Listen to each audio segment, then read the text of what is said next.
Matt Reeves' Batman movie gave possibly one of the best portrayals of the Dark Knight in Robert Pattinson, who I think did an incredible job at bringing something new to Bruce Wayne that we haven't really seen before in live action.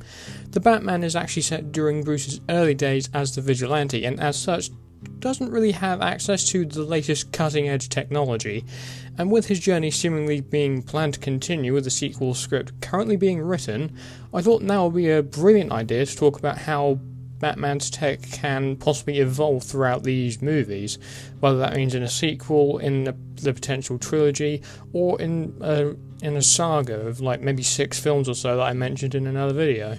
So let's take a look at it.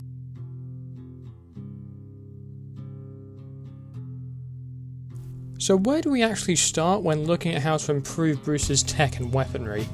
While starting off, Bruce will likely start upgrading his batsuit over the course of the next few films to something perhaps a little more streamlined. His suit in the first movie, while good looking, was cobbled together with various materials like leather and potentially some body armour in there as well. The bat symbol on the chest, however, is a different story because it's detachable in the form of 2 knife-like gadgets, with a theory posing that these were made from the gun that killed his parents, which in itself is a reference to Detective Comics issue 1000, where Bruce actually melts down the gun and turns it into a protective piece of armour for his suit, saying that the metal that broke his heart as a child will now protect him as a man. And I could see Bruce having done that in this universe. I think that would work really well and mesh well with the tone this film established.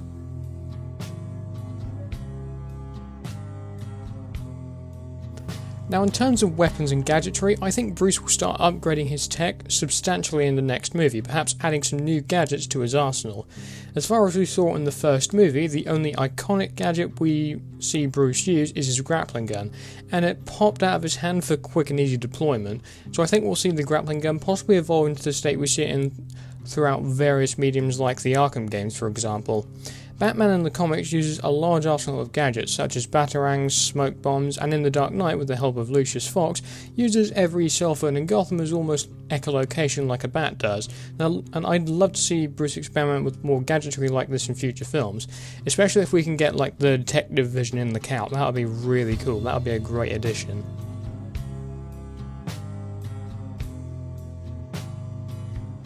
So as mentioned earlier, I think over the next couple of movies we'll see Bruce perhaps improving the batsuit and perhaps streamlining it into something that isn't too bulky and doesn't require as much armour.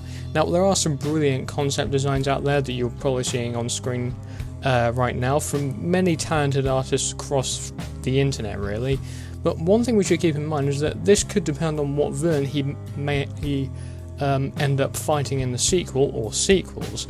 For example, if we see Batman go up against Mr. Freeze in one film, we might see Bruce modify the Batsuit to withstand extreme cold, like the XE suit in Arkham Origins for example.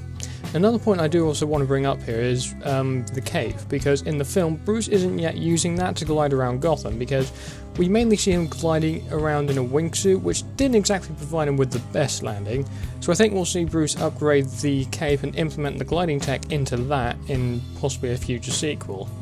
And this is actually something that Batman Begins did, with Lucius Fox explaining the memory cloth, and if an electrical current is placed through it, then the molecules will realign, and Bruce uses that to glide around the city.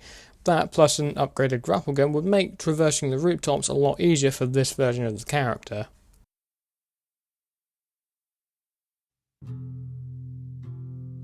So this movie gave us a new take on the Batmobile. In most iterations of the Batman mythos, the car is just this gigantic armoured tank that mows down the streets, but in this movie the Batmobile is more or less simplified as just being a muscle car with an afterburner attached to it.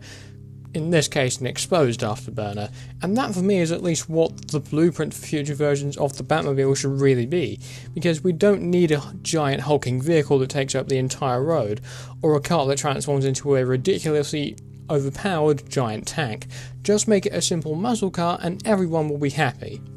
In the sequels, I think we could see a few upgrades being made here and there, but like the Batsuit, I think it will just overall depend on where Matt's going to go for the sequel. If the next movie is Batman fighting Mr. Freeze, then I think the Batmobile will be modified to traverse Gotham in the snow. Perhaps Bruce changes the tyres to get through the snowy streets of Gotham.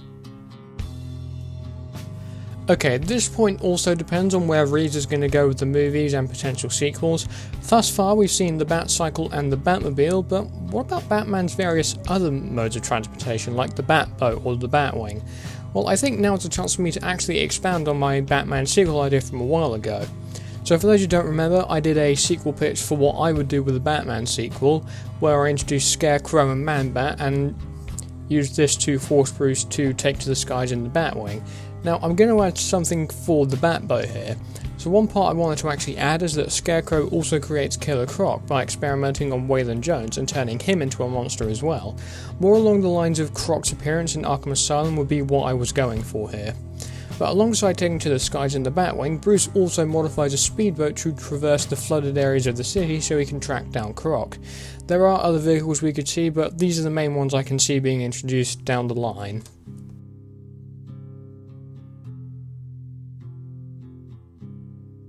Last up, we have the Batcave, Bruce's base of operations where he does his work to protect Gotham.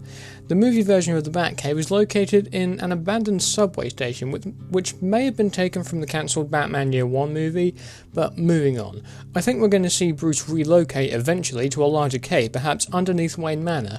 I think in the next movie Bruce will have renovated Wayne Manor, which was an orphanage where Riddler grew up, and he's using it as a cover to hide his new base of operations underneath the house, and I think eventually he will take to calling it the Cave or something.